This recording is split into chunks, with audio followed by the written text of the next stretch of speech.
তো কী অবস্থা সবার? আশা করি সবাই ভালো আছেন। তো আজকে আমি দেখাতে চলেছি আপনাদের টাঙ্গাইলের অতি বিখ্যাত একটি থানা, যেটা সবাই আনারসের রাজ্য হিসাবে চিনে।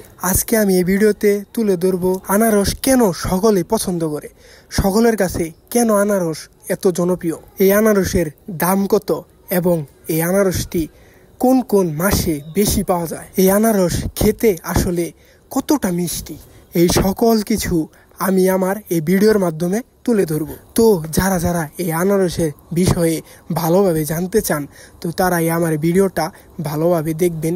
আশা করি আপনাদেরও অনেক ভালো লাগবে। তো চলেন ভিডিওটা শুরু করা যাক।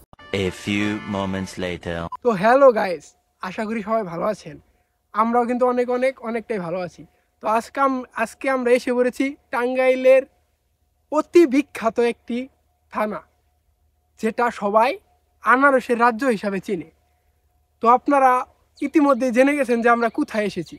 হ্যাঁ, আমরা এসেছি মধুপুর। আর এই আনারস মধুপুর থানাটিকে পুরো বাংলাদেশের মধ্যে ফুটিয়ে তুলেছে। এখানে এসে আমি সত্যি মুগ্ধ। এখানে যেখানেই তাকাই শুধু আনারস আর আনারস, আনারসে ভরপুর। সারি সারি আনারস দেখেও দৃশ্যটা খুব ভালো লাগছিল। এই আনারস শুধু মধুপুরে যে বিখ্যাত তা কিন্তু না, এই আনারস বাংলাদেশের 64 জেলায় সমান পরিমাণে বিখ্যাত। এই আনারস সকলেই পছন্দ করে, সকলেই ভালোবাসে। হ্যাঁ, এই আনারস বাংলাদেশের 64 জেলায় সকলেই ভালোবাসে। তাই তো এই আনারসের জন্যই মধুপুর আজকে এত দূর এগিয়ে গেছে। আর এই আনারসের স্বাদের কথা কি আর বলবো, এক কথায় পুরো অস্থির। যারা একবার খেয়েছেন তারাই শুধু বুঝবেন যে আনারসের স্বাদটা কেমন। তো যারা আনারসের আসল মজা পেতে চান, তারা অবশ্যই মধুপুর এসে একবার হলেও ঘুরে যাবেন। তো আজকে আর বেশি কথা বলবো না, আজকে এখানে বিদায় নিব। যাওয়ার আগে একটা কথা বলি, আমি ওইভাবে ভিডিও বানাতে পারি না।